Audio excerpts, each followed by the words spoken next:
Hey, this is Matt once again. Welcome back to another video. This is another paid request this time for Shawn. And once again, I don't know why he requested this for a commentary, but oh well, I'll do the best I can. But yeah, he wanted me to do a commentary on the 2001 film Bully, which isn't really my cup of tea. It's not really for me. I really do not know what the hell I could say during this commentary. I mean, it's not my kind of movie, it's not my kind of film. I know I had a review of this at one point. I don't know what happened to it, but like I said, I'm not big on Larry Clark as a director. I know he's trying to tell these stories about how underage. You know what? It's kind of like him, Euphoria before Euphoria was a thing, that TV show. So I don't need to know. I'm not interested in that shit. I'm sorry, I'm not. Is that why I go see movies? Is that what I'm interested in? But I'm paused at the beginning, 3, 2, 1, pressing play, just to get this movie over with. This is gonna be a fucking depressing ass movie. Lionsgate. And the older logo too, with the lion. This isn't even the one, wasn't even the one with the all the gears and shit going on. So this, well, it's 2001 movie, so of course older one. Steel canal. Dump this movie in the canal. Drown it.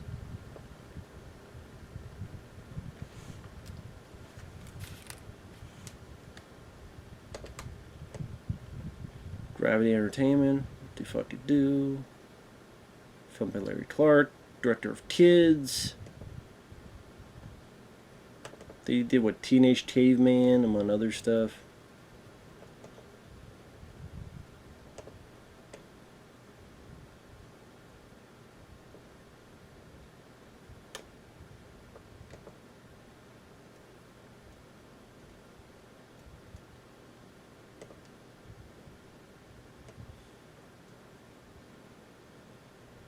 You know, that kind of sums it up. The very first fucking scene is Brad Renfro on the phone saying, I want you to suck my big dick, and then I want you to lick my balls. That kind of sums up the whole fucking movie. By idea, it's supposed to be the juxtaposition that, you know, do you know what your teens are doing? Parents are oblivious to what their teens are doing. Depravity, decadence, all this type of stuff. So, you know, the teen is talking this way when the mom is like, hey, dinner's ready, honey. So just how oblivious parents are. Like, I get that point.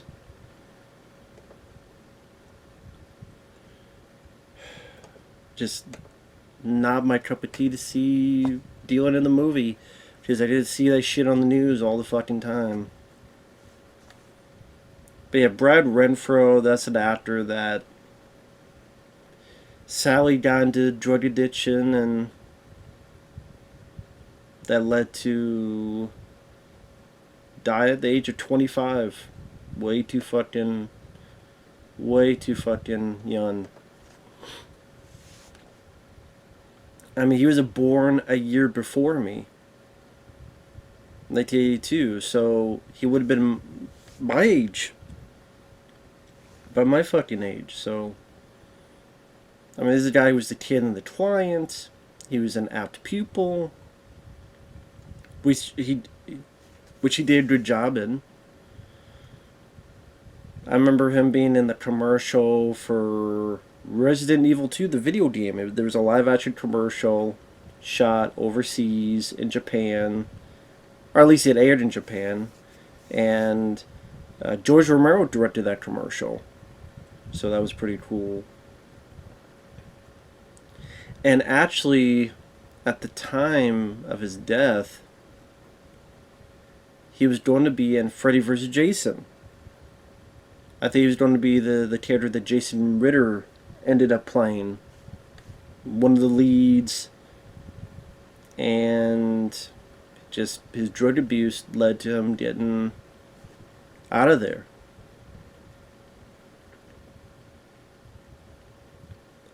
And Sally, it is what it is. Just say his first film was The Client. He was in Tom and Huck with him, and I want to say Jonathan Taylor Thomas.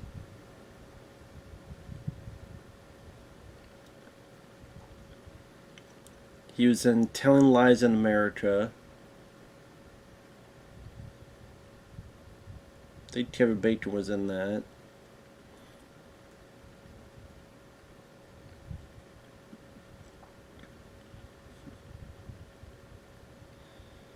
Deuces Wild with Stephen Dorff.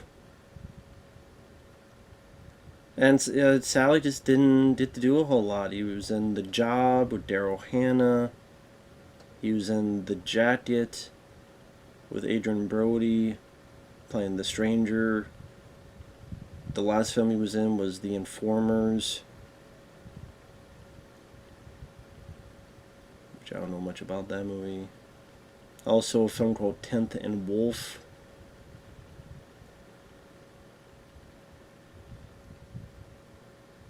With James Marsden and Giovanni Ribisi.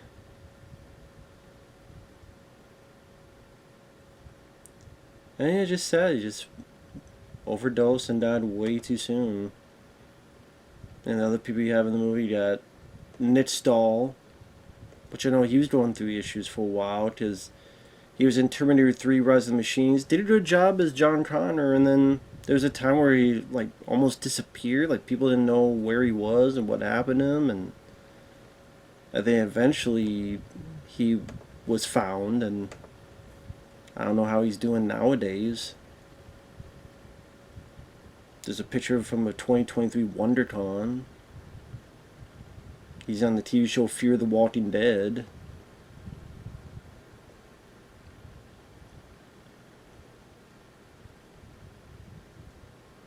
Yeah, 2012, this Stahl's wife reported him missing. It was later reported that Stahl had checked into rehab.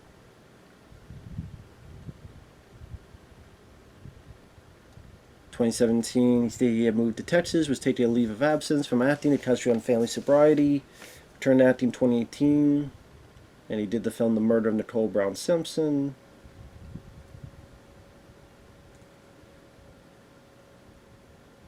And he has 2 films coming out, Knights of the Zodiac and Confidential Informant.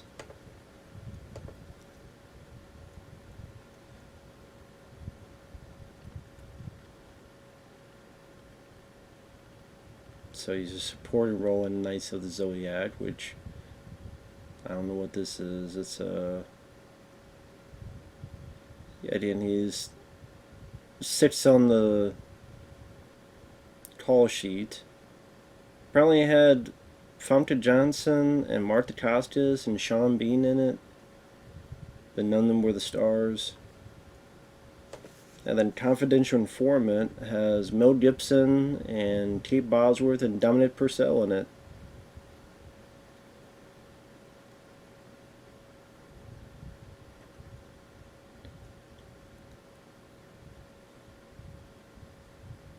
And it has a 0% of Rotten Tomatoes. It is really Dominic Purcell is the star of it, the guy who played Dracula in Blade Trinity and was in prison, the TV show Prison Break.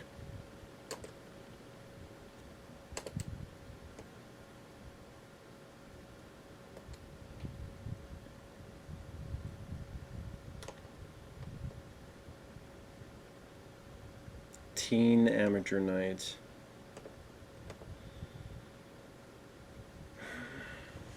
Like, I don't want to watch a bunch of teen guys dancing in their underwear for money. That I think it's a gay bar.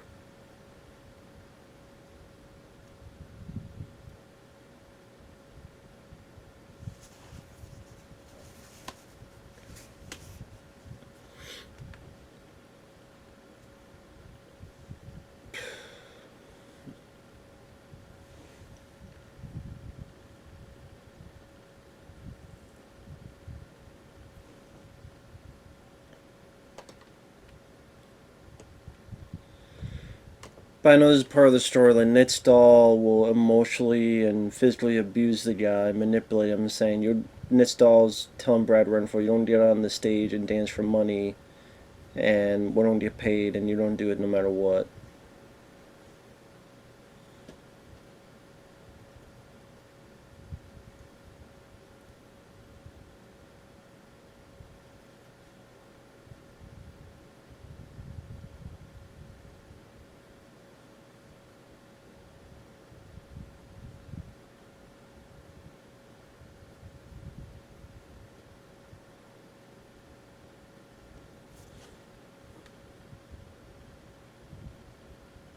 And you can tell that Brad Renfro's not really liking this, but Nitstall's territory does not give a fuck.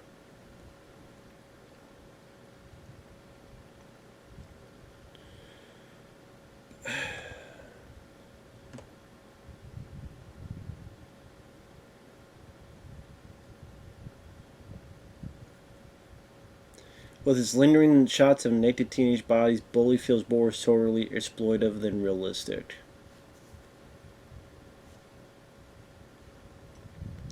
Gratuitous, voyeuristic.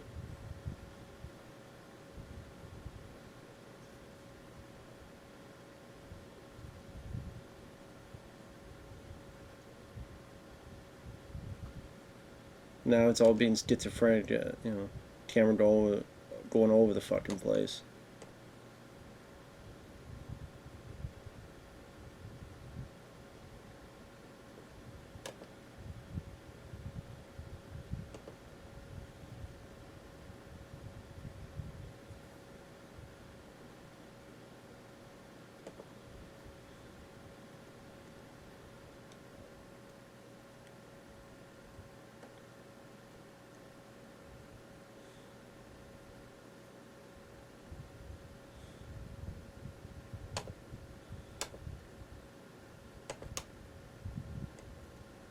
There's more of that physical abuse.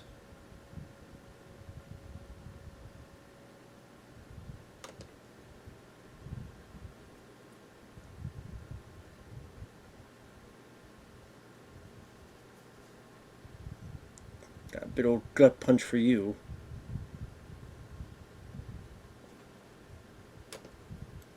Yeah, he still gets back in the car.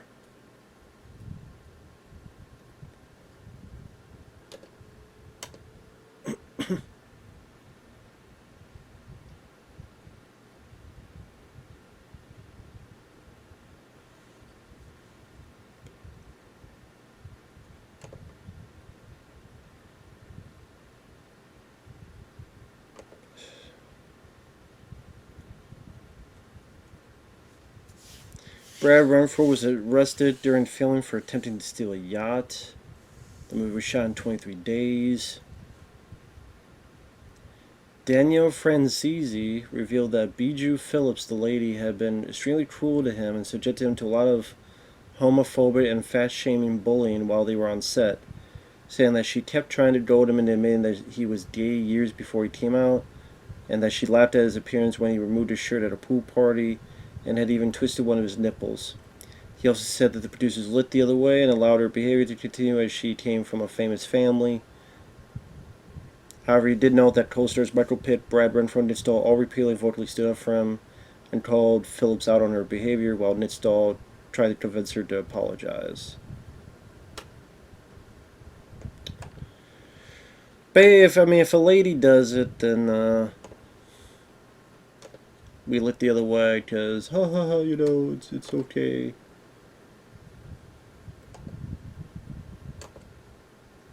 No, it's not okay either way. That's the fucking point.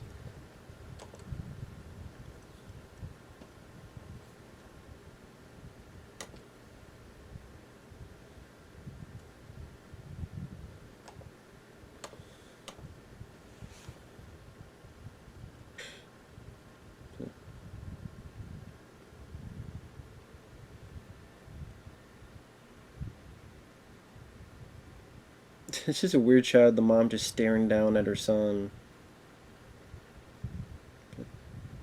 Can we move?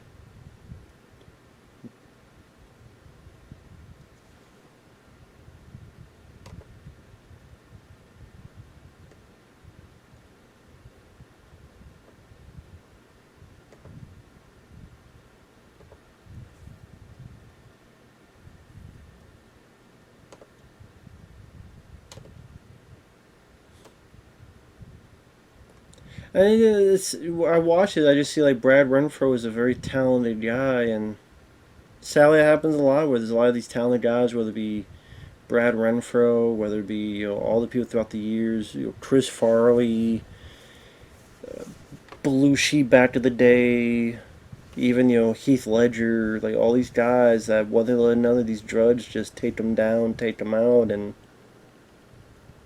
even though drugs are illegal and blah blah blah, it obviously didn't fucking matter they're illegal because they still got it. And no matter how many times you hear the story of X, Y, and Z things happening, people just keep on doing it.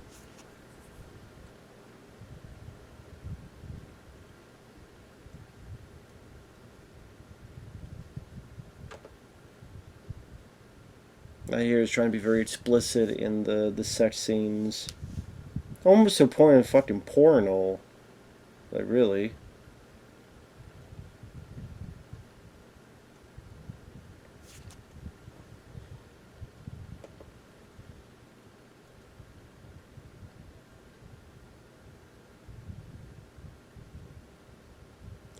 By the way, Bijou Phillips also, like, she heard those claims by Daniel and said, I don't remember that time. Those years are a blur. I was a teenager, reckless in my behavior. I'm mortified by this behavior. I've contacted Daniel. Apologies to him privately.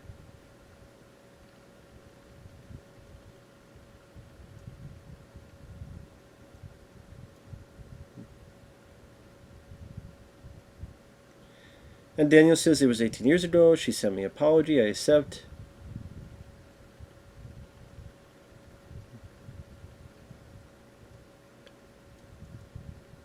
So there you go. Yeah, I mean, once that happens, what more can you do?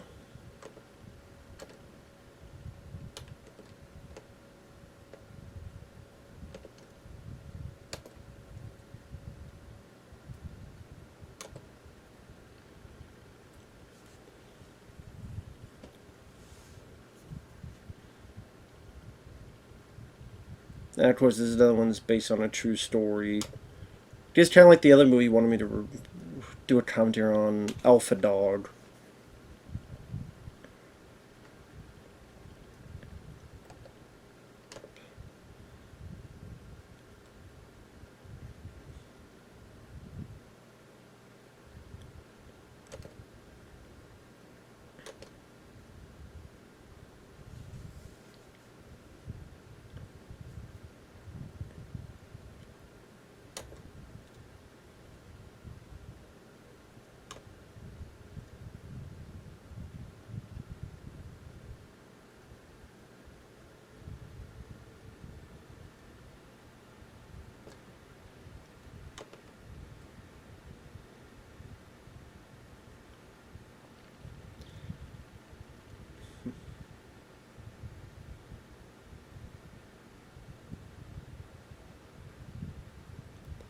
Larry Clark had a hard time acquiring the funding for the movie, but with the up-and-coming Bijou Phillips in the leading female role, the financiers finally agreed.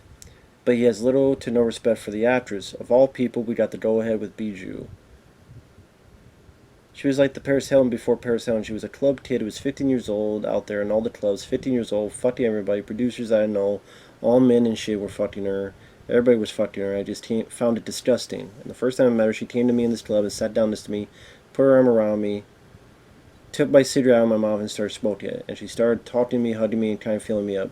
She hadn't acted by that name because she was in the paper every day for being a club kid and doing nothing. That name got us the money to get financed.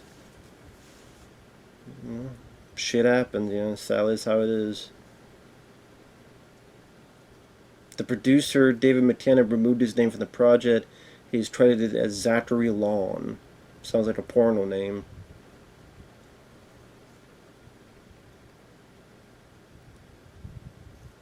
This was the beginning of Brad Renfro's career downfall. Due to his drug addiction problems in his personal life, his professional career started to suffer. His tragedy was just like Corey Haim and many other child actors in Hollywood.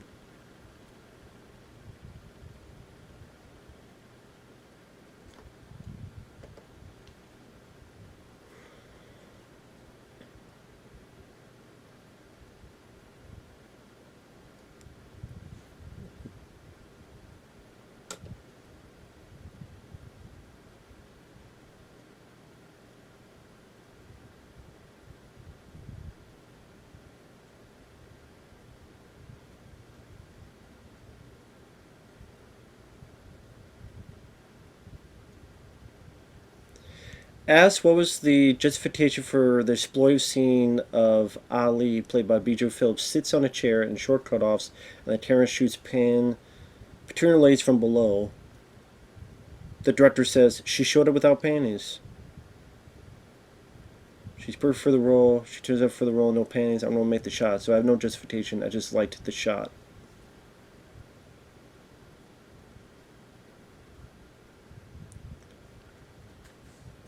That seems like Larry Clark.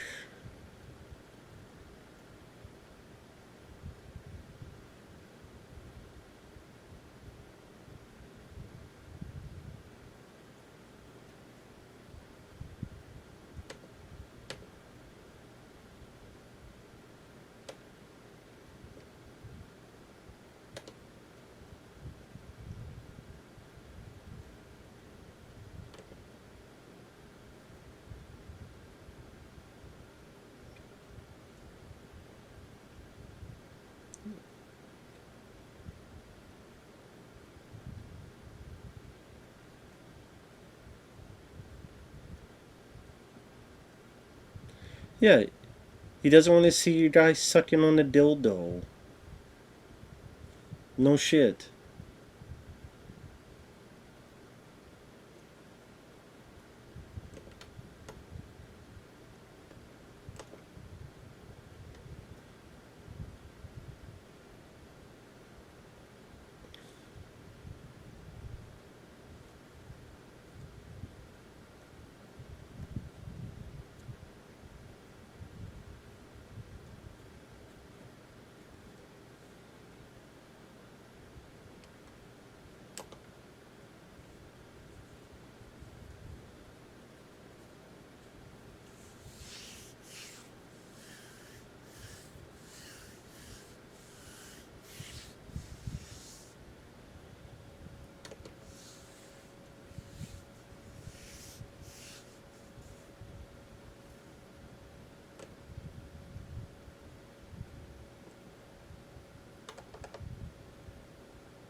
Hey, I don't understand either. Trust me.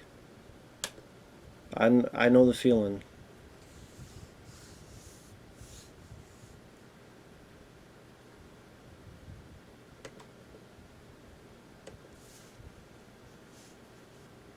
Then I don't. Hey, I don't get it either. Don't ask me. I don't know shit about it.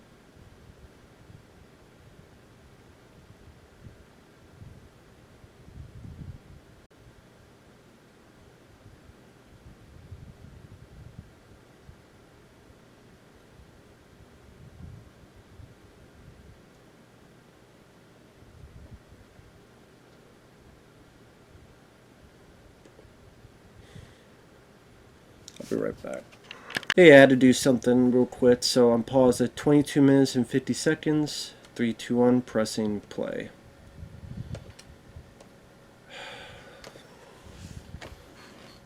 As this girl is just looking, staring.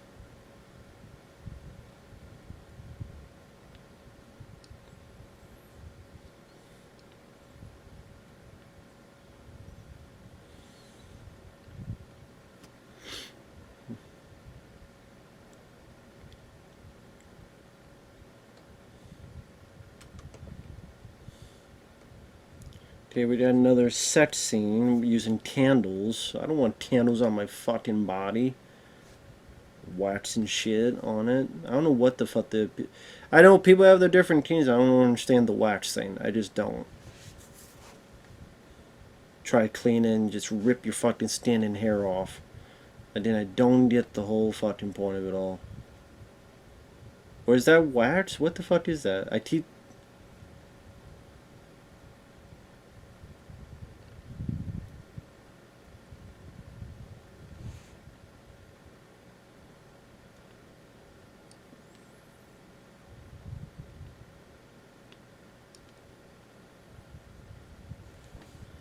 Or maybe it's oil. I don't know. Thought it was fucking candle. I don't know what the fuck it is. Another bit of sex scene. It's like if Cinemats made the most grim movie, you jerk off, then you're depressed afterward. Or you blow your head up, not with a gun, but with your own dick. And the tum are made of the bullets are made of tum. Or the tum are made of bullets. Either way.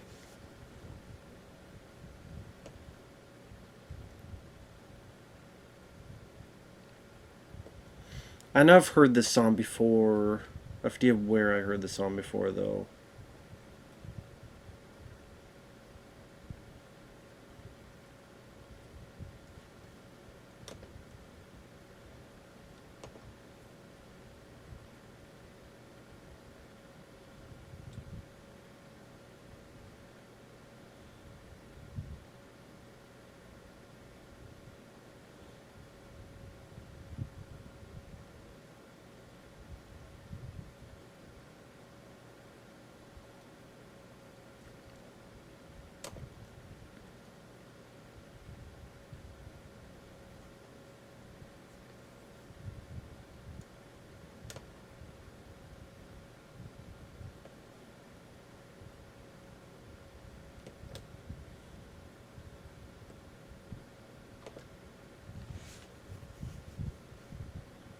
So Nistel's father just constantly shitting on Brad Renfro's character.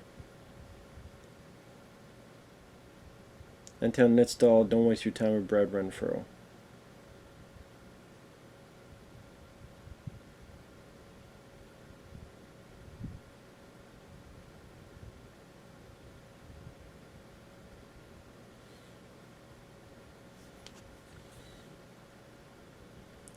And Nistel, I mean, it looks like he comes from a well-established family, I guess. Best way to put it.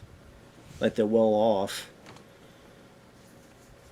And both these, like Alpha Dog and this one, are both films that feature Eminem as well.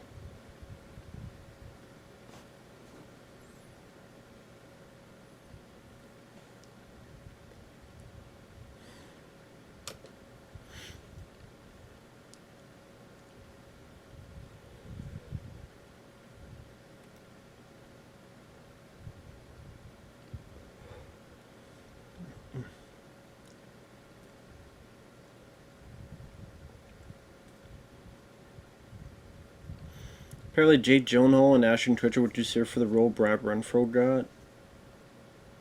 And Nitzdal they wanted for.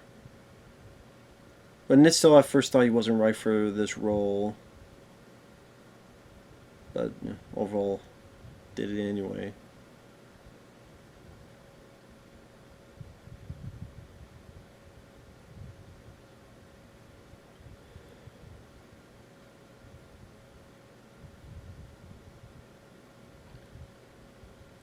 Street Writer was unhappy with the finished product and chose to be credited under the pseudonym Zachary. Okay, so I thought it was a producer. This says it was a screenwriter.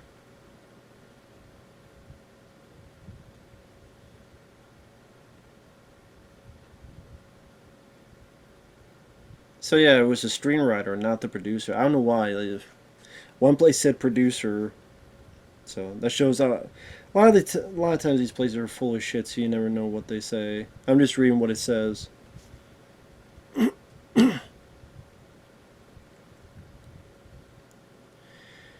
The screenwriter David McTanis said that the Columbine shootings, along with other high school gun-related tragedies, were justification for the strip, commenting, "It's time that we woke up to the way many of our kids are living."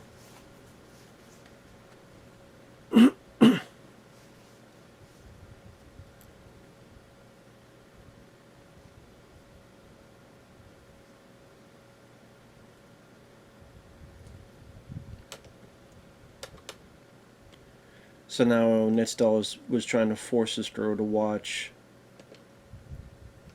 uh, homosexual pornography while forcing itself on her. And I mean, it's meant to be unsettling. It's meant to be disturbing. That's the whole point. But it's one of those that where it is, but you're like preaching to the choir with me. I already know how awful this is, so I'm just watching going. Yep, I already know. I already know. Can I fast forward through this? I say it's not why I go to see movies. That's for me though.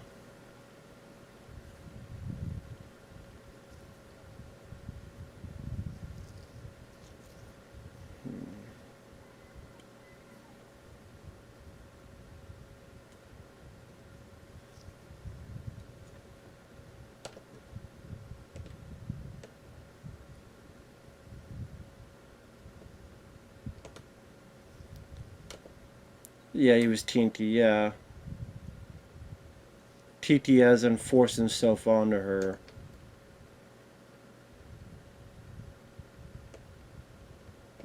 And this guy just feels out of place in this whole thing, man.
So they have this father figure, this father that just so oblivious to what's going on with his son. I guess that's the whole point is that his son is the bully. His son just less than 5 years ago assaulted and raped a woman, and this dad is so damn oblivious, thinking his son is this prime and proper angel, and that the other kid is the problem and the issue.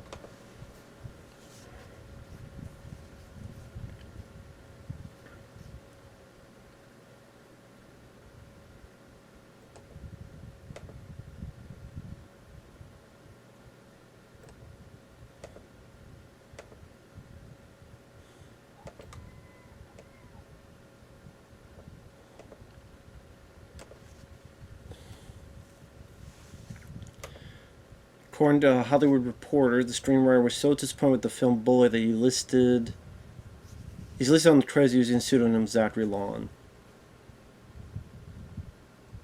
He initially viewed the opportunity to adapt the script, a tale of childhood revenge rife with gay undercurrents, as a gift from the gods. Upon seeing the finished product, he fired off a scathing letter to director Larry Clark and the film's producers, claiming that the finished product resembled a porno and was filled with unbelievably gratuitous sex, no story, zero motivation, and no character development.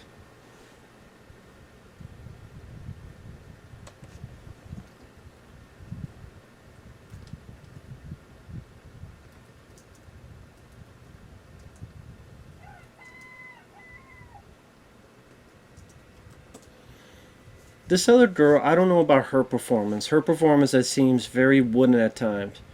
They said, I really love with you, and I never want him to be picked on you again.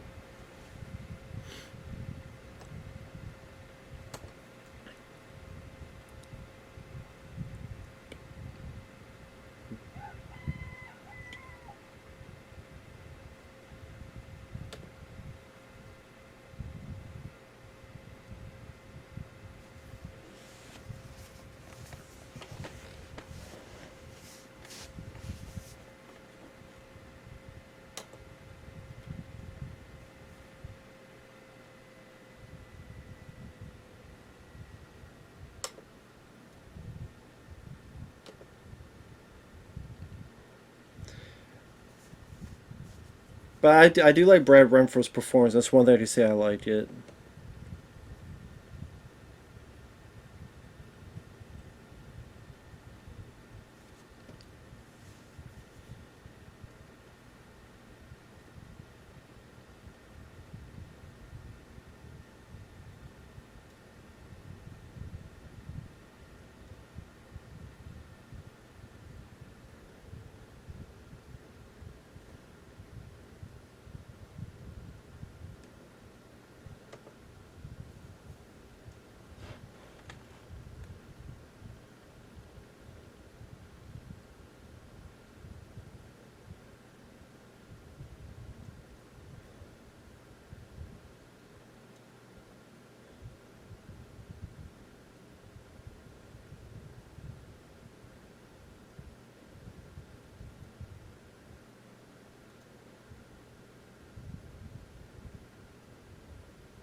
Someone wrote someone interesting saying, murder as first resort is when you rule out less extreme options and favor something more immediate or definitive in order to avoid the risk of discomfort or failure.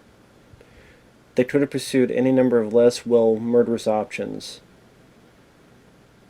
None of them tried to involve their parents in their problems. Instead, when Marty begged his father to move their entire family, which is a pretty extreme option, without explaining why. Marty's too afraid of Bobby to cut him out of his life, but no one in the group offers to help him anyway except murder.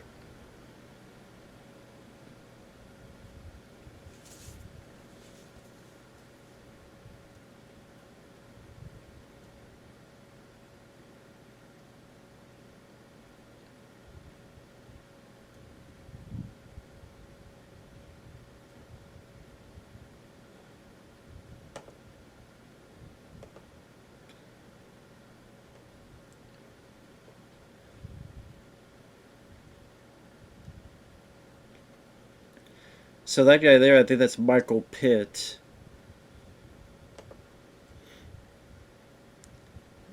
Which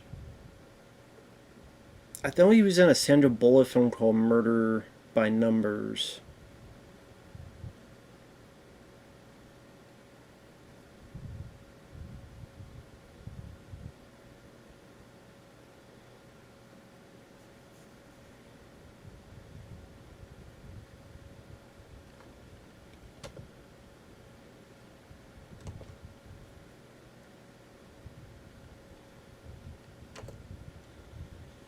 See, look at the director. Like, the way the director is just, instead of centering on the actors, his camera's just moving. Let's move to her legs.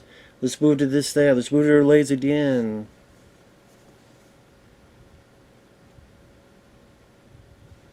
Like, what the fuck's the point of that?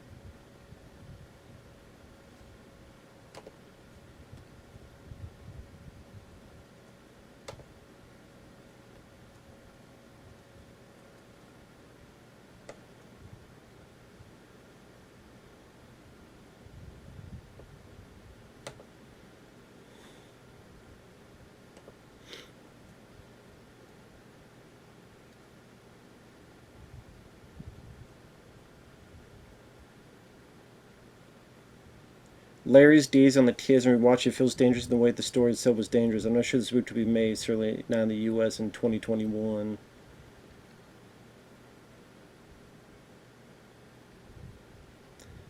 About 3 weeks before the release, the entire executive branch of Lionsgate got shaken up and a whole new bunch of people took over. They put it in 3 theaters, so it didn't have a chance. It played for the weekend, then it was gone. No push, no big advertising campaign, nothing. The MPA wanted to give us NC-17, but since he chose to go with the movie being unrated, it only played in a couple theaters.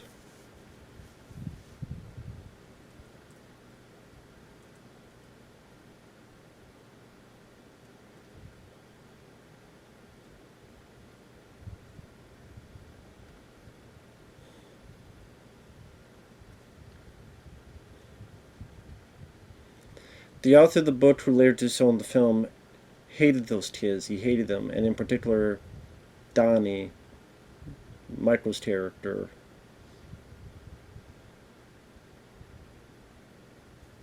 And Michael just figured out a way to play this kid as relatable with a sense of humor, this fuck up who just wanted to get high all the time.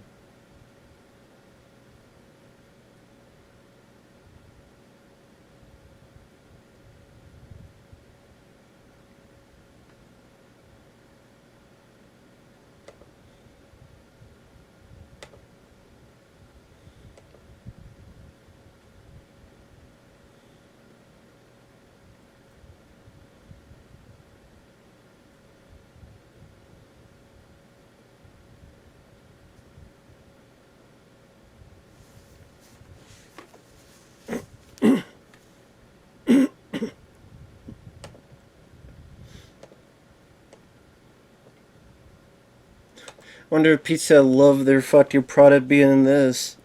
Hey, Pizza Hut, what's our product gonna be? Ah, this movie about a bunch of kids. They're enjoying your pizza.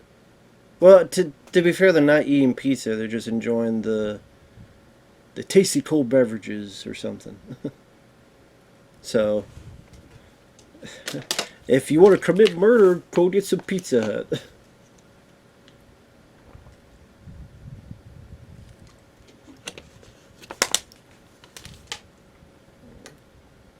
For all your murdering bully D's, go visit your local Pizza Hut.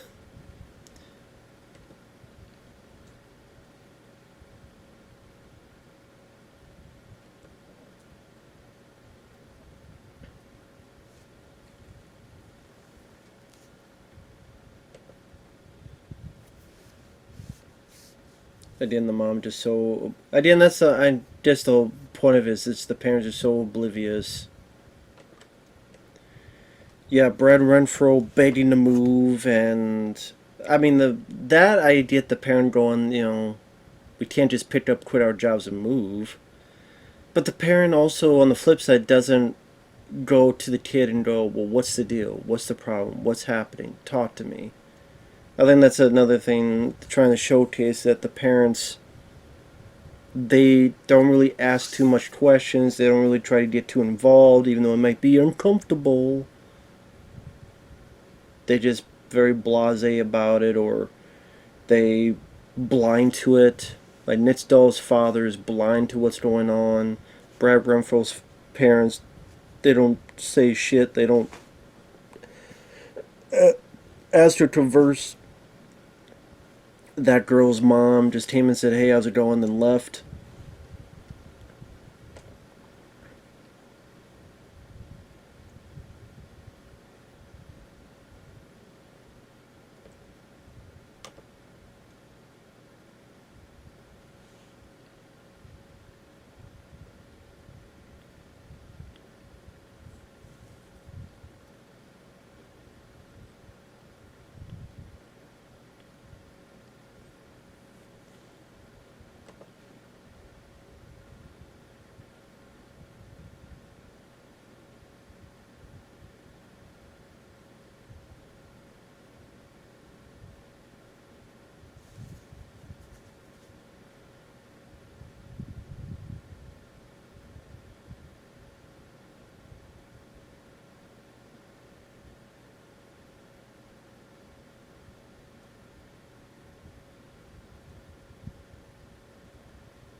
So again, sorry, I'm not saying much.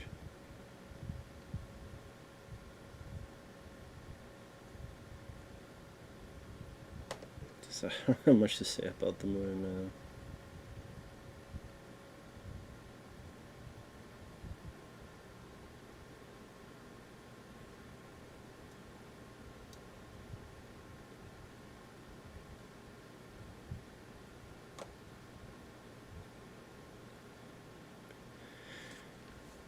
One interesting bit was there's kind of back and forth between Roger Ebert, who really enjoyed this film, and this guy David Edelstein, which I don't know if he was with Slate magazine or what it was it, but David wrote this. My enormous respect for you, Roger, is the only thing keeping me in my seat when I talk about Larry Clark. When I read what you wrote, I want to go out and commit crimes. You say, to read stories like this in the papers is to know that Clark is reporting accurately. But I'm not especially interested in tabloid journalism, i.e. facts without any deeper insight. The movie Bully, like the book on which it's based, is a procession of moron episodes climaxing in a prolonged sequence of splatter. I cannot believe you find those kids convincing. I cannot believe you find those kids convincing as anything but exploited young actors and the platonic equivalent of a snuff film. The director steering them for their stupidity while zooming in on their crotches. I almost lost it during one actress's monologue about her father killing her mother with a claw hammer and having sex with the body for 3 days. It's right out of the book. It's literally true, but Clark presents it as a lurid sociological horror striptease.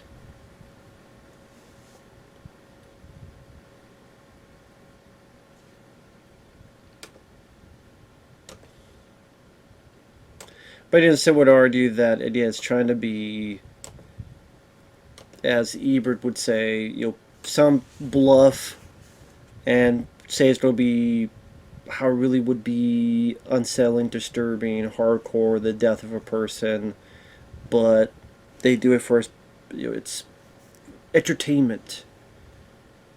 So I mean, maybe in a sense, Ebert is right. This film is meant to be.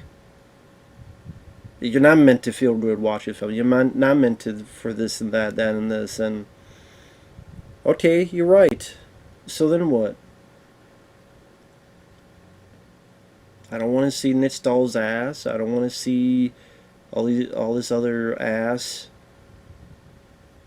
I don't. It's more than sex than a fucking Skinamax movie. I don't give a shit. I don't care.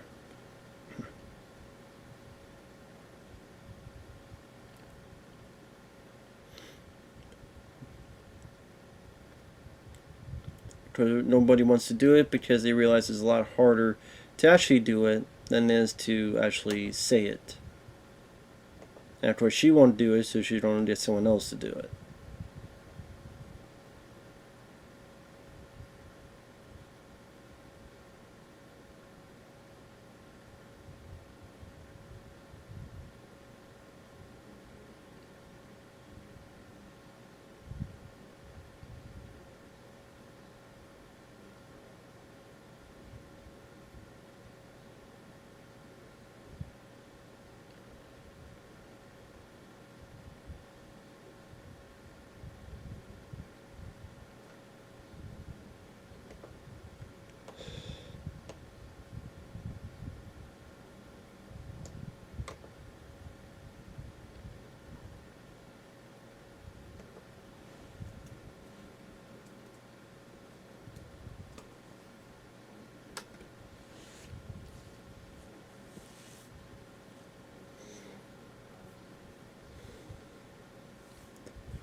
I don't remember who the fuck these kids are.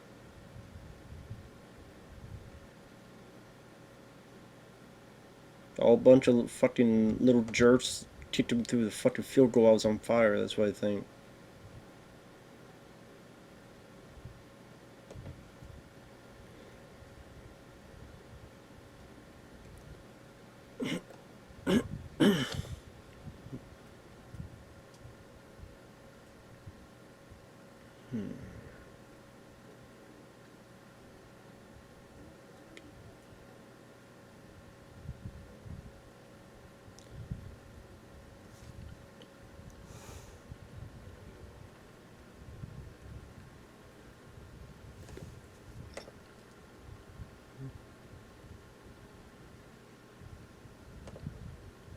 That seems like was completely pointless. It was just, okay, I gotta make this phone call to this person.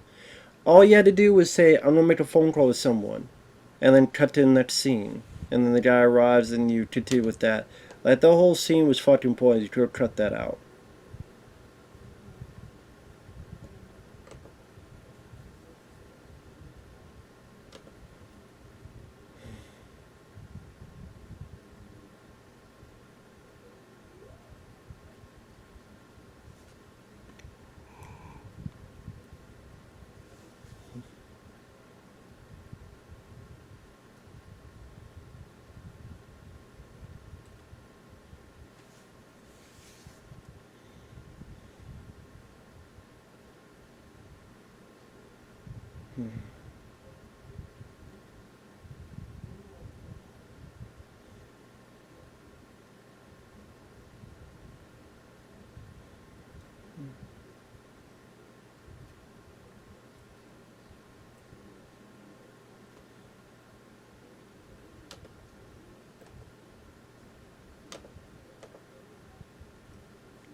This guy Michael Pitt plays is like trying to like a younger version of the damn Brad Pitt character in Thelma and Louise. No, not Thelma and Louise. He's in Thelma and Louise, but the one I'm thinking of is True Romance. Is like if Brad Pitt's theater True Romance, if this is how he was when he was a teen.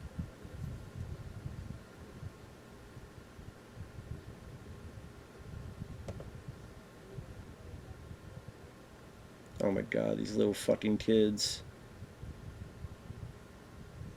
Just pick them both up and body slam them.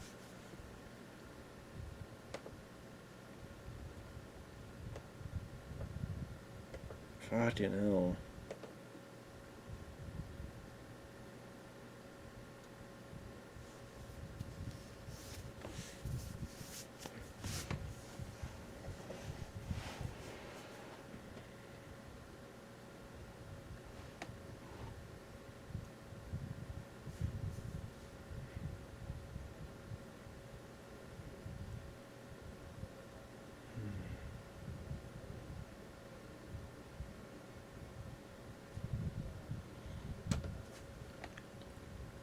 Oh.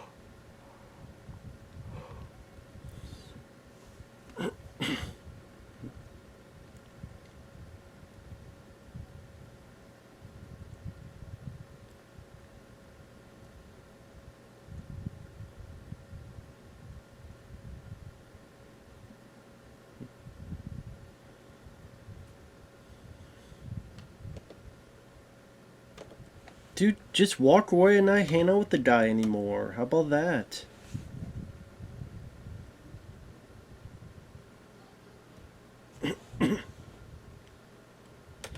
I think that's why I think it was Roger Ebert that said, these people deserve each other. Nitzdal is being a very abusive guy, but nobody wants to walk away or stand up and try to change the situation. So, if that's the case, you'll get what you deserve in a weird way.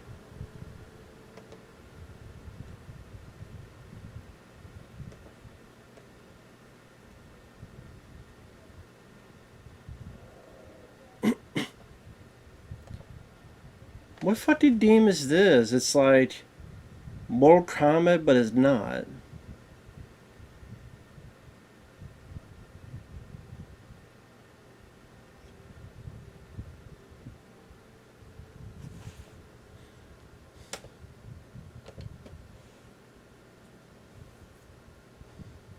Christ almighty,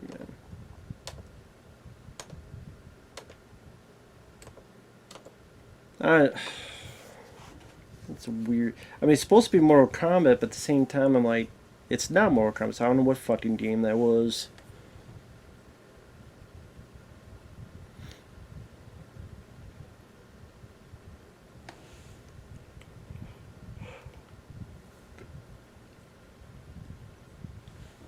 Maybe they had someone make stuff for a game because they couldn't get the rights to the game, or because if that was Mortal Kombat, maybe I just haven't played a long fucking time and didn't recognize. I recognize fatality. I recognize turn someone into a baby, but not the way the characters look and such.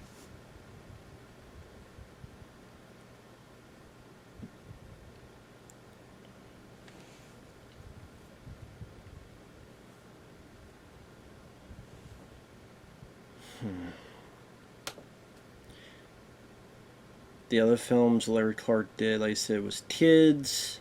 That film. He did Another Day in Paradise, which that had James Woods in it and Melanie Griffith.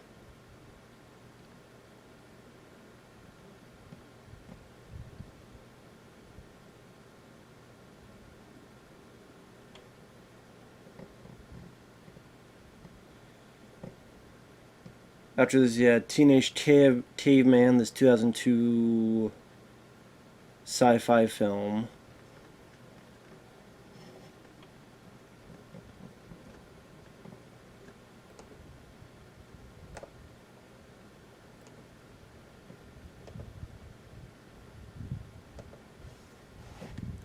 Something called The Smell of Us.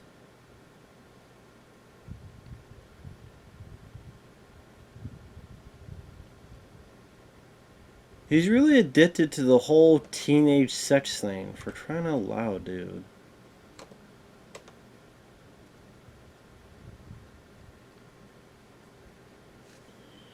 Marfa Girl 2. Obsession with raw sexuality and unsimulated sex scenes. At this, it just seems like he's a fucking pervert that somehow got a fucking camera and people believed in his horse shit. It seems like it. He's a guy who's like a fucking porno director that somehow people thought he was legit.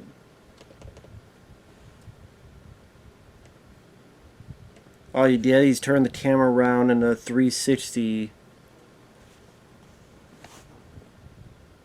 as if, hey, I don't know how to shoot this scene, so let me just keep turning the camera in a circle.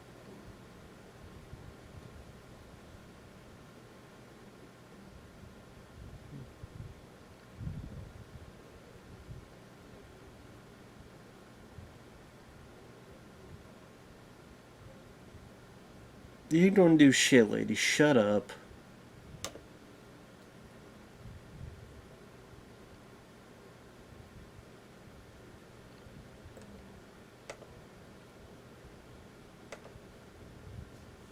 You guys ain't gonna do shit. Shut up.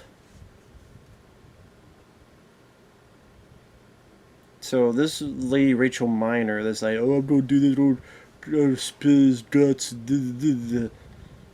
She was in a lot of direct-to-video films. Oh, Butterfly Effect 3, I think she played the sister of the lead or something like that. Tooth and Nail, Penny Dreadful.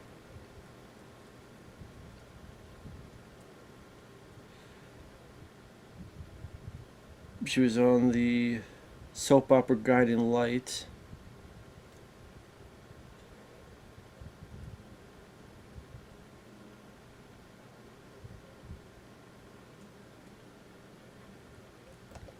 She was in a TV movie called 51 and a 2012 film called In Their Skin.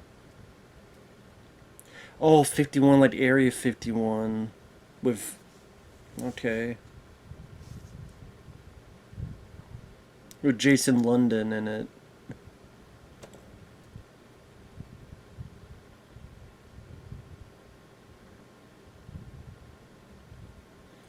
And In Their Skin is a 2012 home invasion thriller.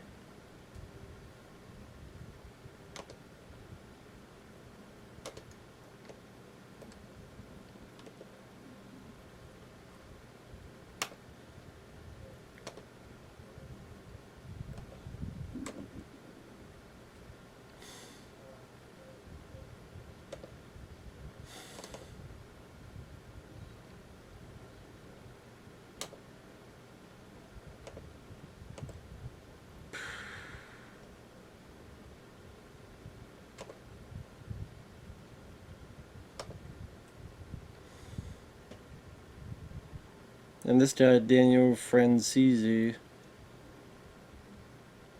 What else has he done? Altar Boy and Blood Feast 2 in 2002. Mean Girls. He was the National Guardsman in the 2005 War of the Worlds. A film called Killer Pad. He was in I Spit on Your Grave remake from 2010. There you go, there you go.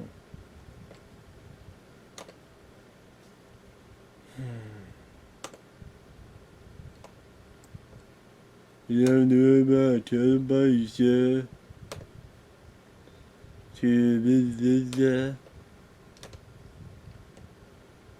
Oh my fucking god, man. This goes on forever.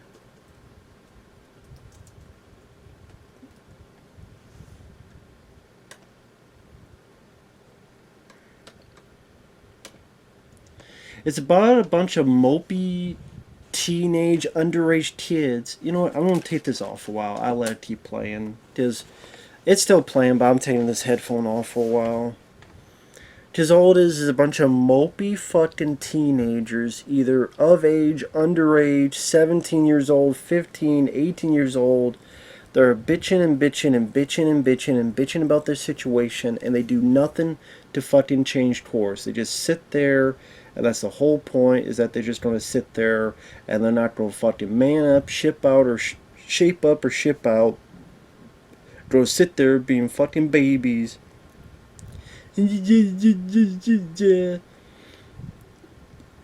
While they're not worried about fucking jobs, they're not worried about any other fucking shit.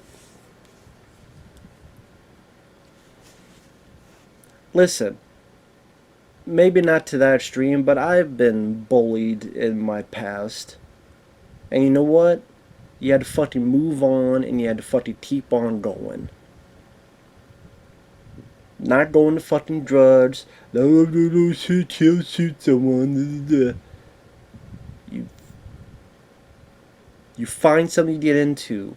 Music, movies, writing, drawing, playing guitar, something, anything. And you concentrate on that and you do other shit to move the fuck on. Get away from what's making you upset. Get away from that's making you so depressed. But you don't want to fucking do anything, dude. You're a fucking coward. It's hard for you to have fucking sympathy for you.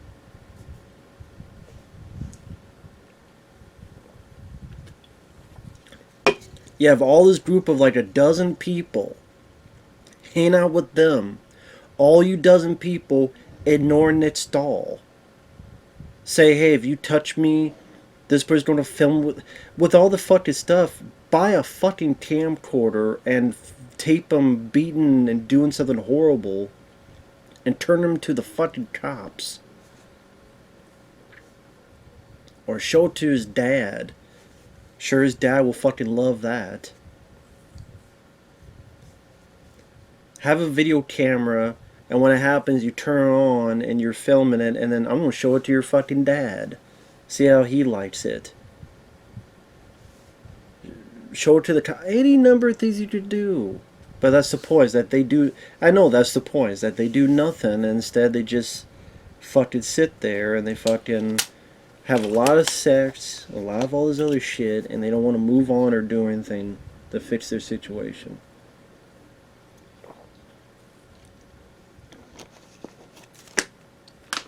One was around the time Bijou Phillips was giving him shit.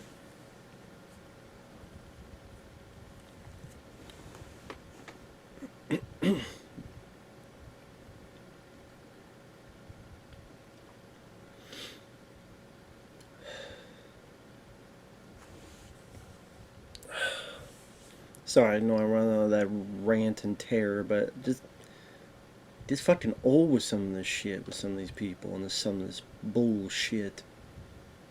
Fucking do something. Shit or get off the fucking pot. How about that? You shit, you get off the pot. You shit or you get off the fucking pot.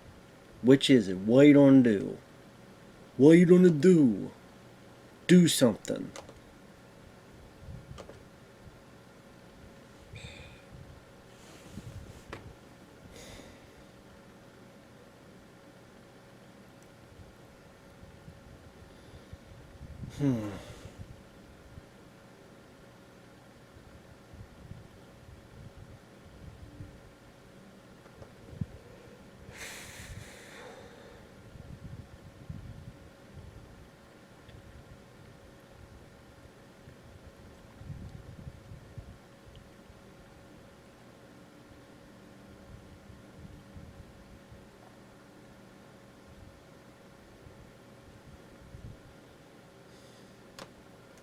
Sorry, looking up some of these folks to see where they're at nowadays. I don't know if anything has changed since this was written up.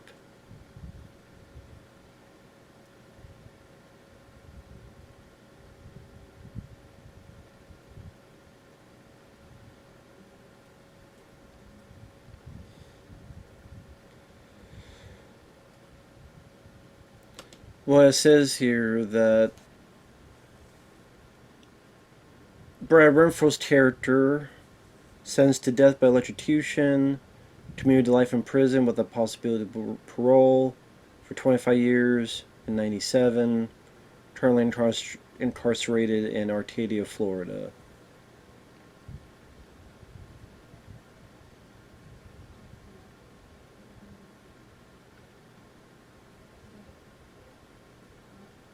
Derek Diver, I can't. The guy of the guy who's overweight that apparently Bijou Phillips talked shit to.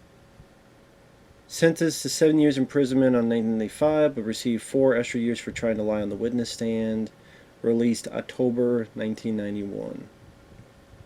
I mean 1999. October 1st, 1999. So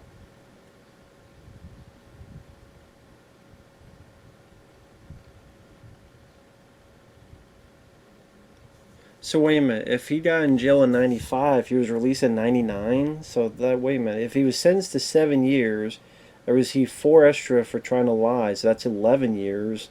But he got out in 4. Okay. Bijou Phillips' character sentenced to 40 years imprisonment, reduced on appeal to 17 years for the murder and 15 years for the conspiracy charge. Probation set to terminate September 2041. She was released in 2001 on supervised probation.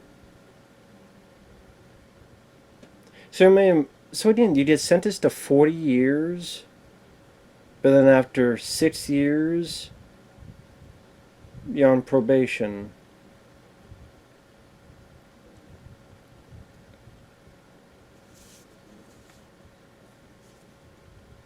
Michael Pitt's character sentenced to life in prison.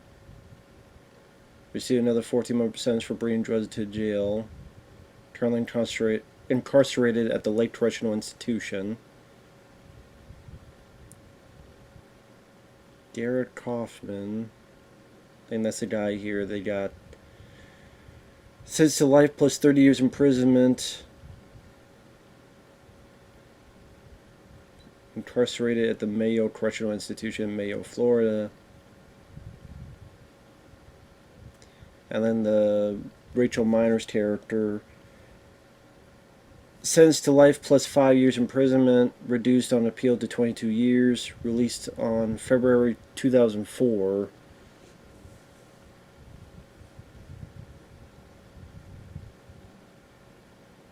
That's so again, you go from life imprisonment plus 5 years, which I never understood that shit. If you have life imprisonment, why add another 5 years? You don't always be here for life. So when you die and when you're born, you come back for another 5 years. This was like life imprisonment plus another 5 years. Again, that means when you die, you come right to jail after you're born. A reincarnation. I never understood that shit.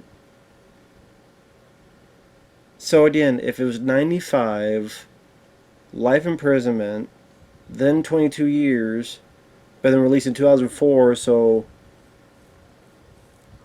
that's 9 years later.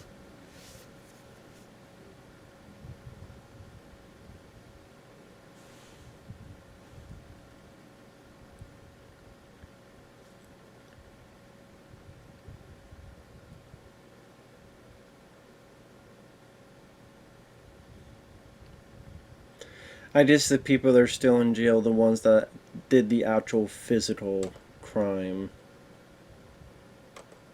stabbing and all that stuff. There you go.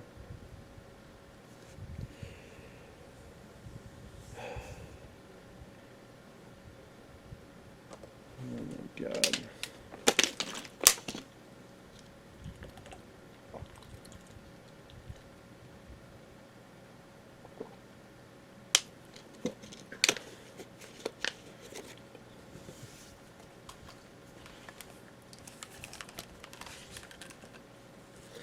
And plus, did Nistel's character actually have Was he in love with Brad Renfro's character? Was he not? Was that just his another way of bullying and fucking with him?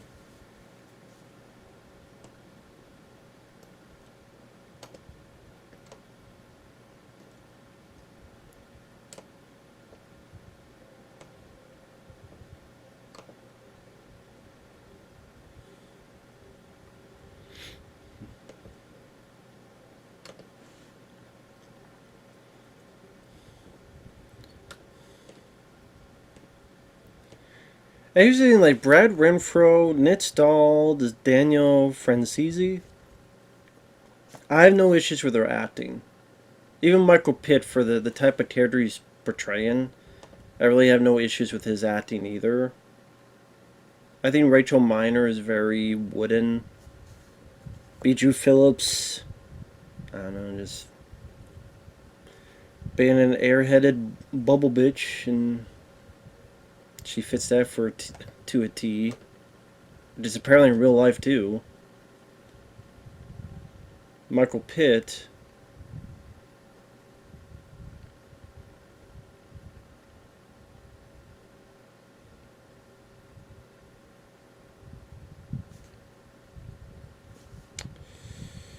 Yeah, he was in Murder by Numbers with Sandra Bullock. He was in The Village in that Shyamalan's film. That's right, he was in the 2007 Funny Games. That's where I recognize him as well.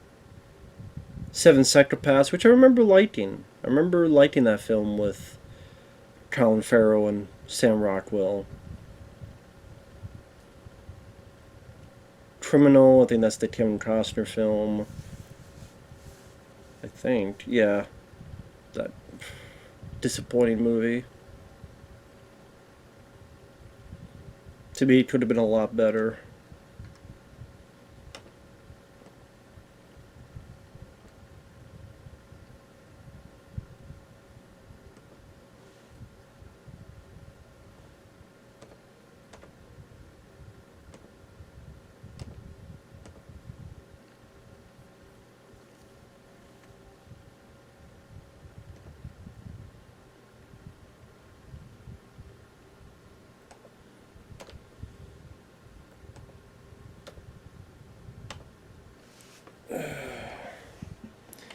Pretty much just Nick Stahl just egging people on, showing his bully superiority process in his head. Not knowing that he's riding to his own fucking death.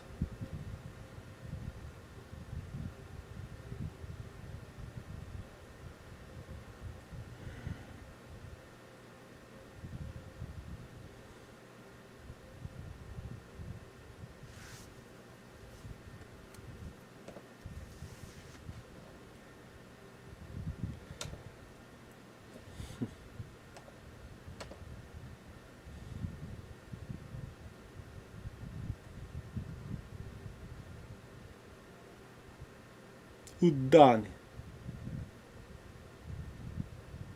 Who done? Donnie Wahlberg just fucking shut up and drive.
And sorry, I'm not saying anything because I don't know what to say about it. Shit.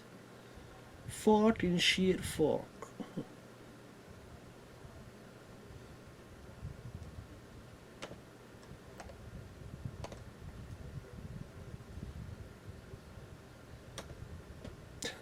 That made you think of the Big Lebowski now. Shut the fuck up, Donnie. A film I'd rather be watching. The Big Lebowski. Love that film. You see what you get? You see what you did when you fucked a stranger in the ass? I hate the fucking Eagles, man.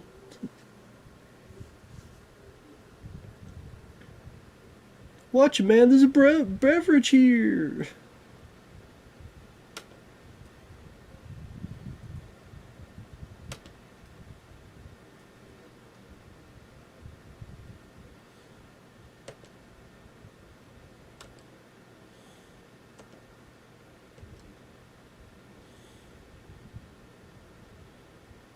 Hey, fucking alligators. Who gives a shit about alligators?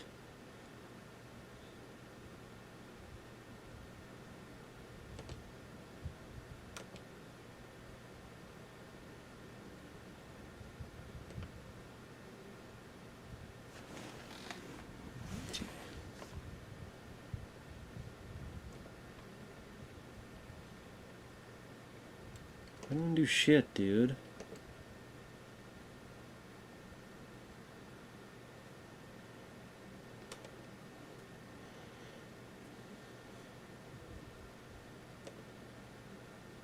I don't need to do shit, dude. You do the shit. Fuck you, man. You do it. I do shit for you. God damn it. You do the fucking shit. Don't like your tough titty. Go do shit for you.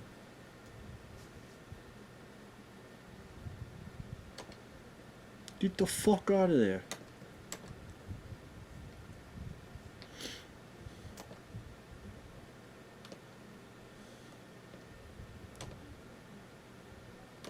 Stabbed him right in the neck.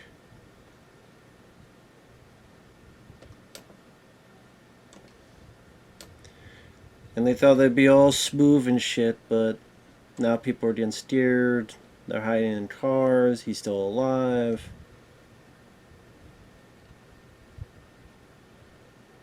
There you go.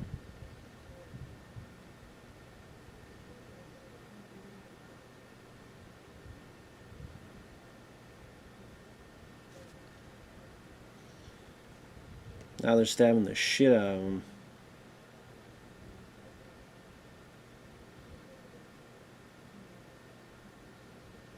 They didn't expect him to be fucking running around and fucking begging, like, please, whoever did, you know. They didn't expect that shit.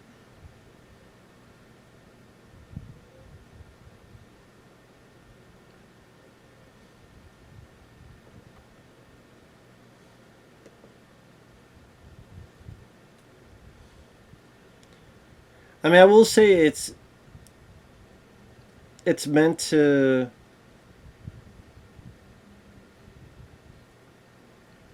It's not meant to be fun, and it's meant to be.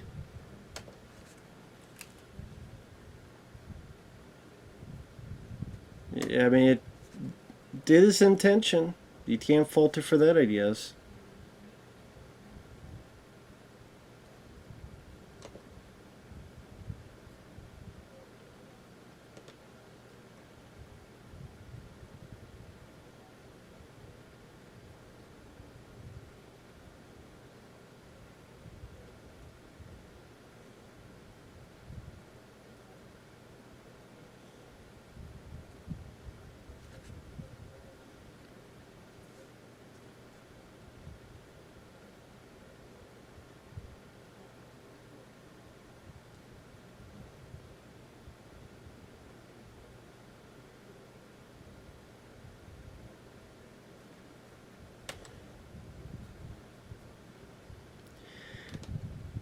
It shows their inexperience because part of the weapon is going to be part of this shit too. I realize just how little they know what the fuck they're doing, which makes sense. I mean, they wouldn't be experts in doing this. They would be unknown in doing this. They would make mistakes and all this stuff. They wouldn't be criminal masterminds of any sort.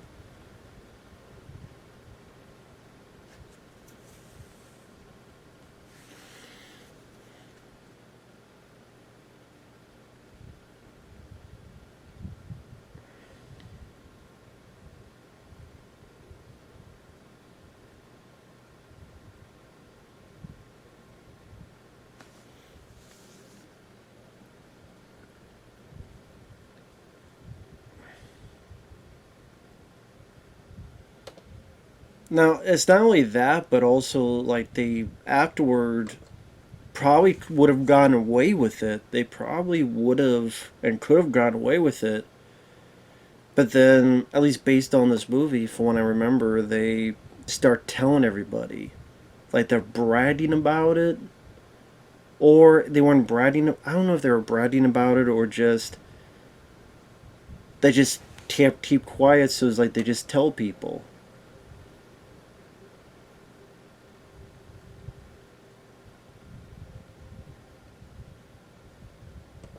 And they tell this friend, and this friend, this friend what they do. So probably someone's like, fuck it, I'm gonna go with cops, and this is what I was told. And they do that because if someone tells me and I don't tell anything, I could be blamed for X, Y, and Z reasons of a crime, aiding and abetting, all sorts of stuff.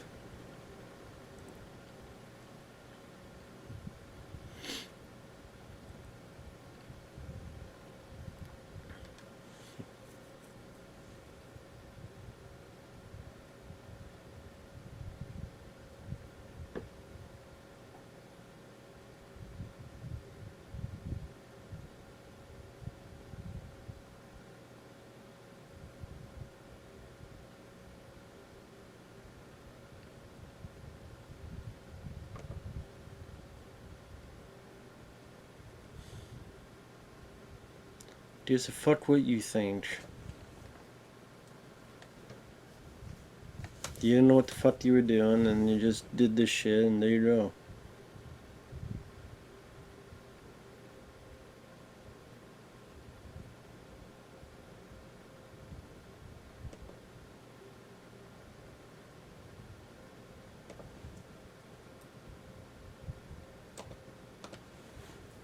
You don't know what blood smells like, but you smell it everywhere. That makes a lot of fucking sense, fucking idiot.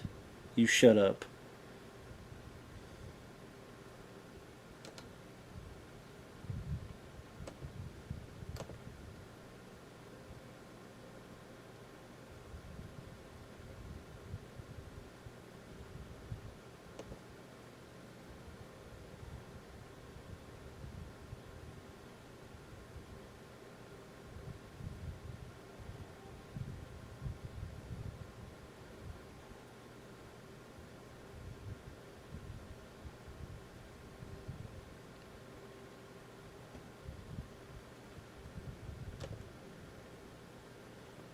You don't need everybody to go back there.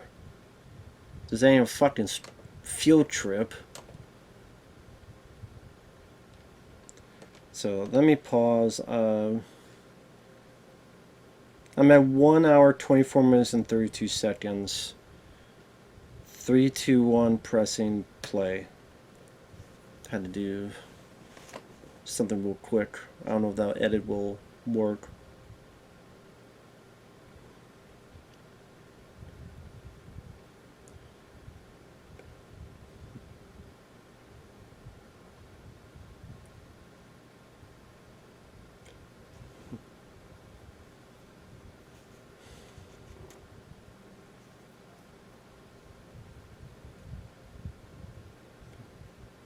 Man, they're going really fast. Let's do it fast. Yep, you moving as slow as a fucking sloth fucks. Yeah, you're being really fast.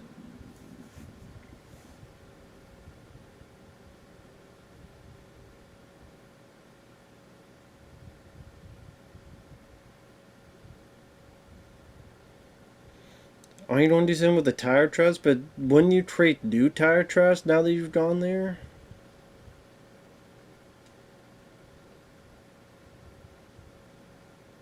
Crabs.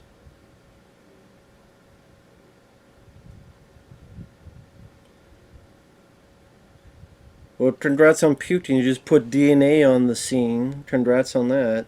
If anyone finds that puke DNA, I don't know how that was when this crime was committed, but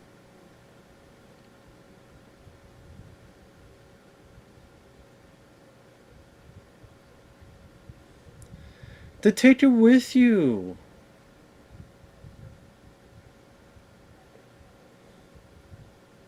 You drive around for 30 minutes, you find a random fucking garbage, you put it in there, and it's in the fucking garbage. Or burn it up in fire.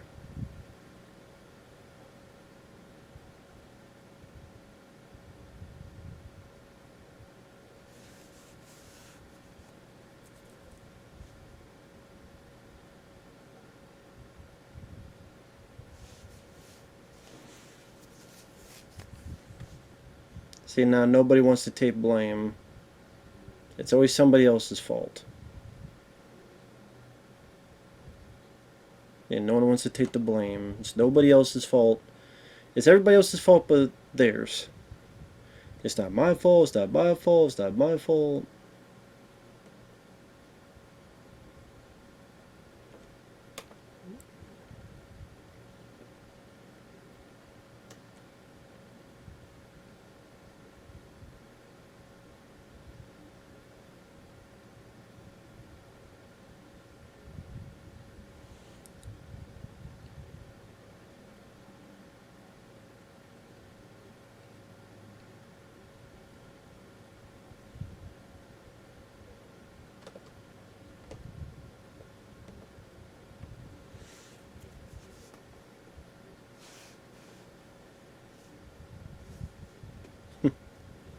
Y'all are part of it. Y'all are to blame.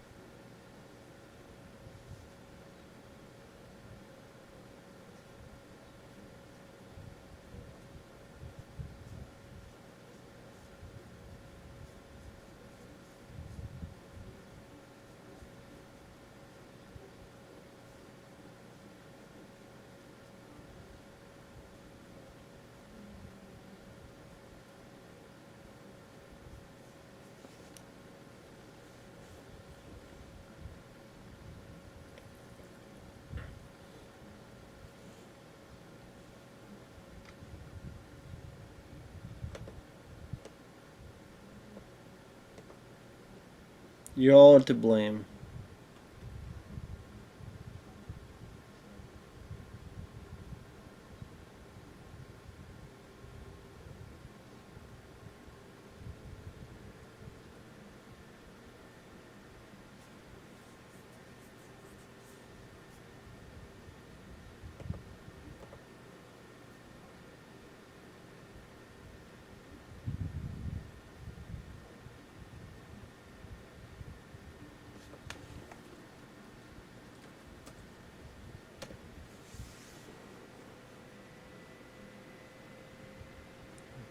It is all your guys' fault.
Yes, it's always someone else's fault.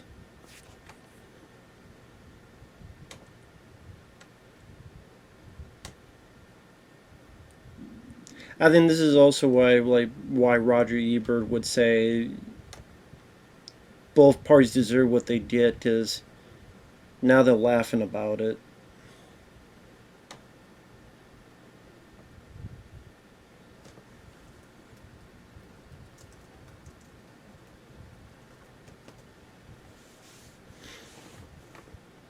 No big deal. That's why was it life imprisonment and stuff, and people that don't know what the fuck they're talking about. And that's the point.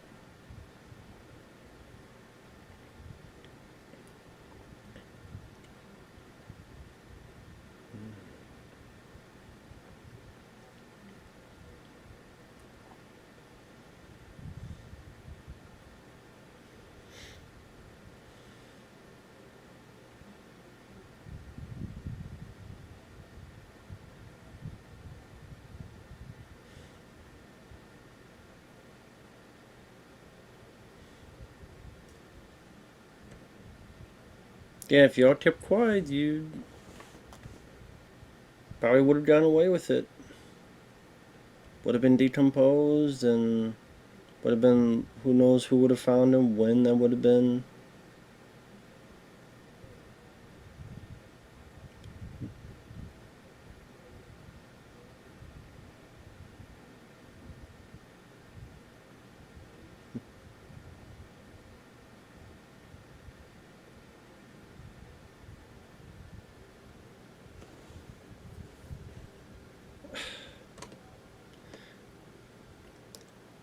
So you decide to tell some random guy about it.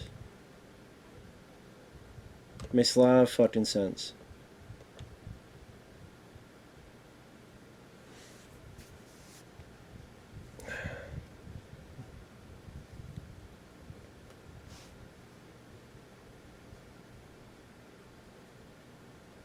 There's a guy like right next to them who got up and walked away that's hearing all this shit.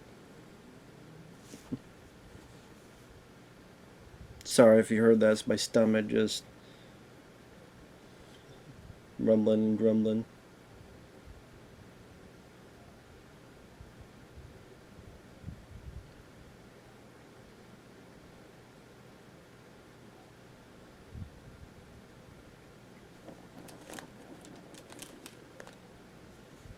I need someone to say I was with them. You want me? So you want me to lie to the cops?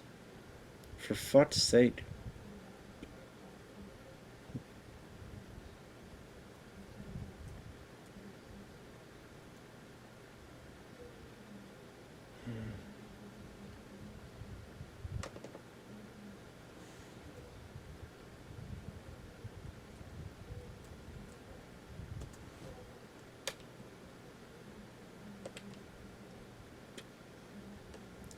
Like this girl is a fucking. I mean, the what more to be said? How idiotic they are! Like literally just smiling, and she's bragging about it. I mean, part of me is like, she's the worst one of the group. Honestly, part of me wants to say that. To be honest, well, I mean, I don't know. Just she thinks like saying all this is like fucking great. What the fuck? Jesus Christ, dude. Fucking dumb. Dumb, dumb, dumb, dumb, dumb. Idiotic bullshit, man.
Sorry.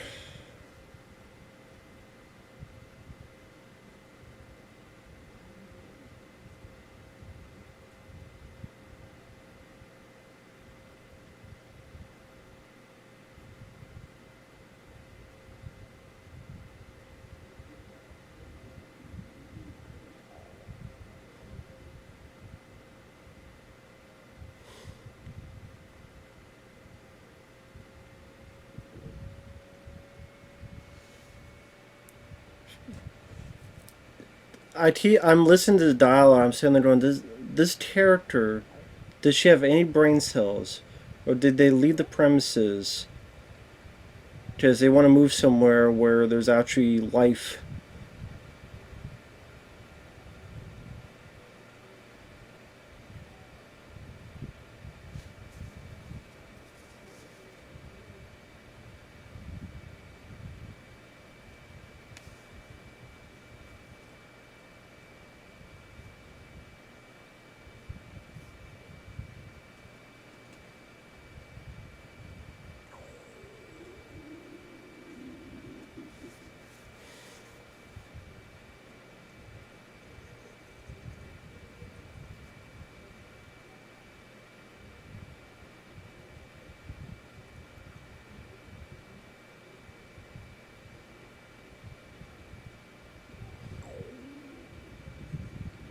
Hmm.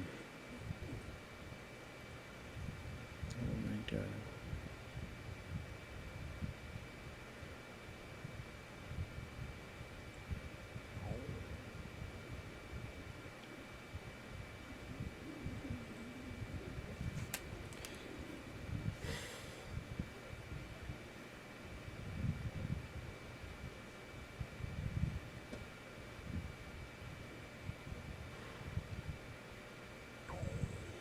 Hmm.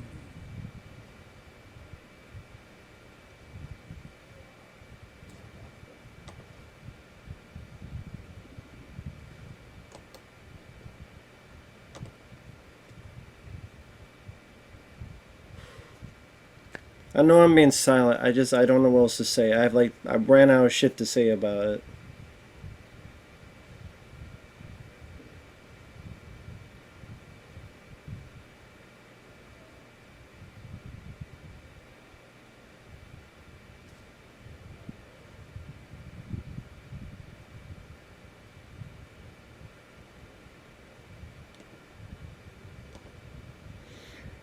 Hey, we got more nudity. We got more ogling of the body and the flesh because Larry Clark loves to do that.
Sorry, responding to an email.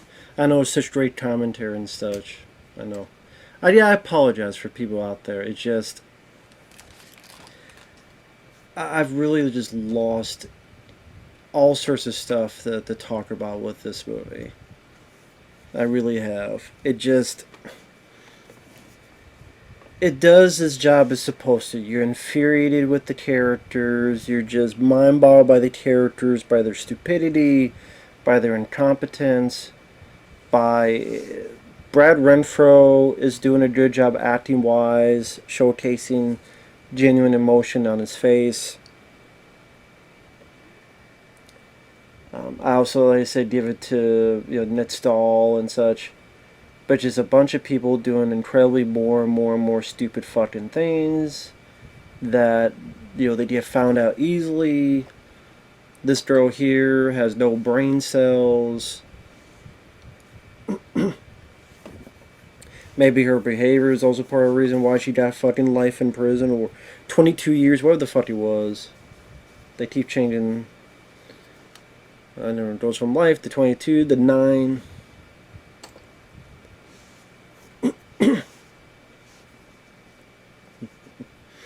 Again, if they had said nothing, it probably would have gone away with it.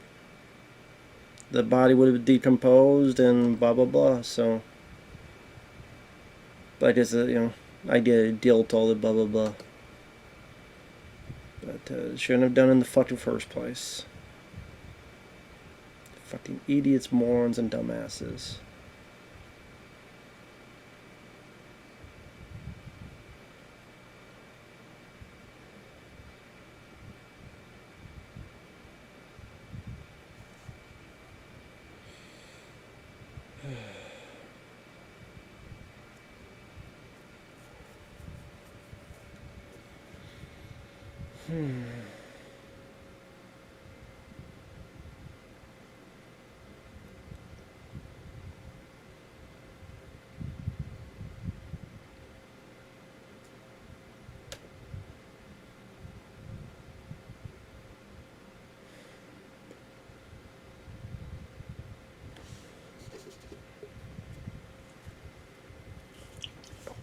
Like, why does she have to answer this phone topless? Like, I mean, like this bit, like she answers the phone, she has to be topless. Why does she have to be topless?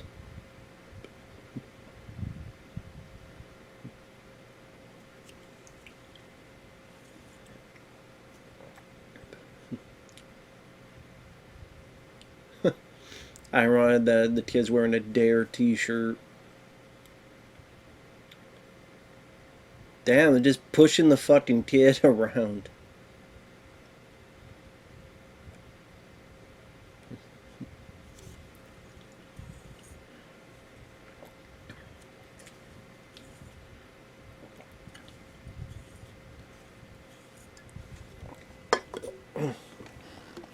Maybe you should talk to your dad about the bully instead of just saying we need to move and not saying, well, why do we need to move? I'm not going to say it. It's hard to feel sorry for anybody in the movie, which I guess is the point. I mean, maybe the closest is Brad Renfro's character, to be fair. Brad Renfro's maybe the closest to feel sorry for, but at the same time, it's just.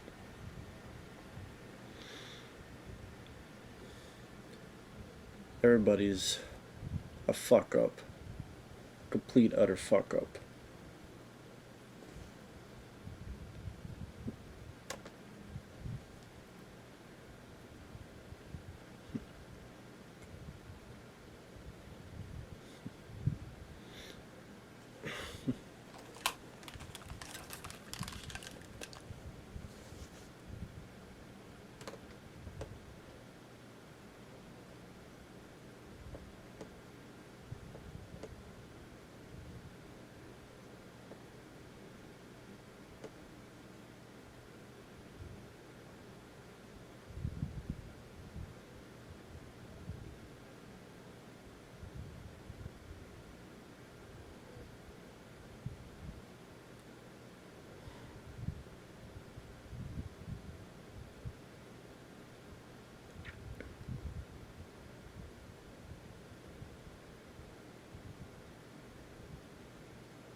And this kind of showcases how, you know, this is why they're here the whole damn time.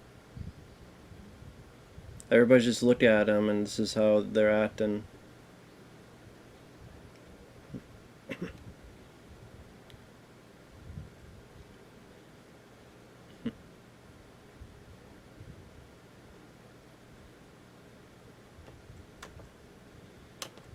So go with the blue hair, 7 years.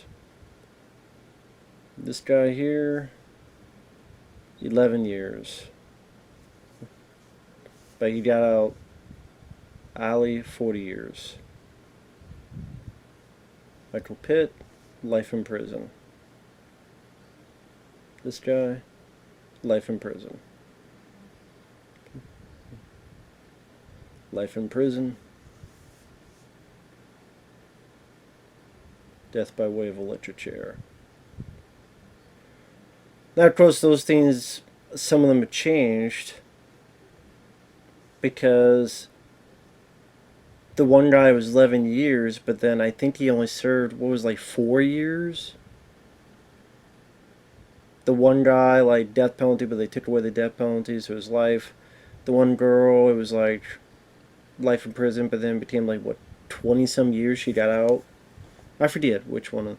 So, or maybe it was the 4 year one, but anyway.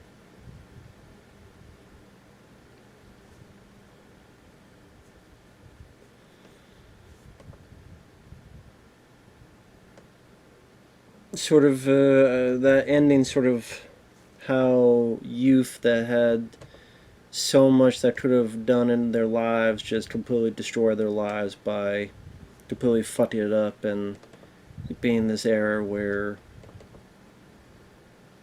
they're just now ruining their own lives because they could think of another option. Anyway, with that said, thanks for watching. Sorry about it wasn't much of a commentary, but sometimes there's some movies that just, I really don't know what to say or think about them. I really don't. With that said, thanks for watching. We'll see you guys later. Bye-bye.